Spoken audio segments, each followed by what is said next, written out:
Lokesh comments. గత ప్రభుత్వంలో చట్టాన్ని ఉల్లంఘించి నేరాలకు పాల్పడిన వ్యక్తులకు అతి త్వరలో రెడ్ బుక్ సమాధానం చెప్తుంది.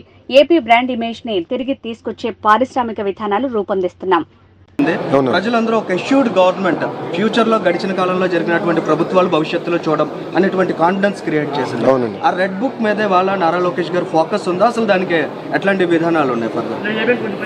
రెడ్ బుక్ లో నేను రెడ్ బుక్ గురించి ప్రతి పబ్లిక్ మీటింగ్లో మాట్లాడా. పాదయాత్ర దాదాపు 90 పబ్లిక్ మీటింగ్స్ పెట్టుకున్నాం. దాంట్లో చాలా స్పష్టంగా చెప్పా, ఏ అధికారులు వైకాపా నాయకులు చట్టాన్ని ఉల్లంఘించి ప్రజల్ని ఇబ్బంది పెట్టారో వాళ్ళు వదిలిపెట్టేదే లేదు. వాళ్ళు ఎక్కడ వదిలిపెట్టా? నేను ఆల్రెడీ పనులు చేస్తున్నాం. యాక్షన్ జరిగింది. చాలామంది పోస్టింగ్లు రాలా, కొంతమంది మీద కేసులు కూడా పడినాయి.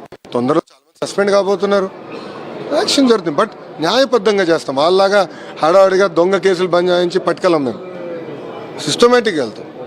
వీళ్ళు take it as part of court of లాలో మేము పద్ధతి ప్రకారం చేస్తాం. అంతేగాని అడ్డగోలుగా నేను చేయను. అది క్లారిటీ. ఇప్పుడు మేము ఎవరం పరదాలు కట్టుకుని రావట్లా.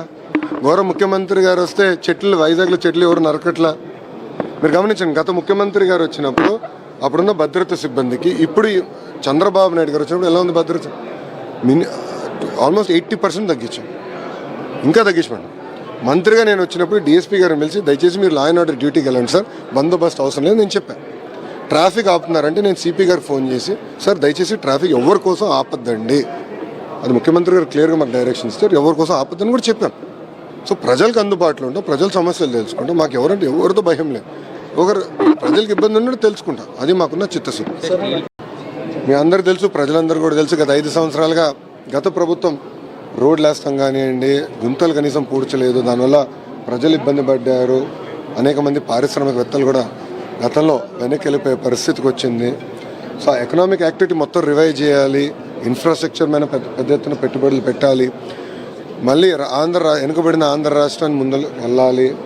One of the top fastest growing స్టేట్స్కి ఎట్లా తీర్చిదిద్దాలని దానిపైన మేము కూడా ఈ సమ్మిట్ ద్వారా చర్చిస్తున్నాం. దీంట్లో మంచి సలహాలు, ఐడియాస్ వస్తే అది ముందలు తీసుకెళ్తాం.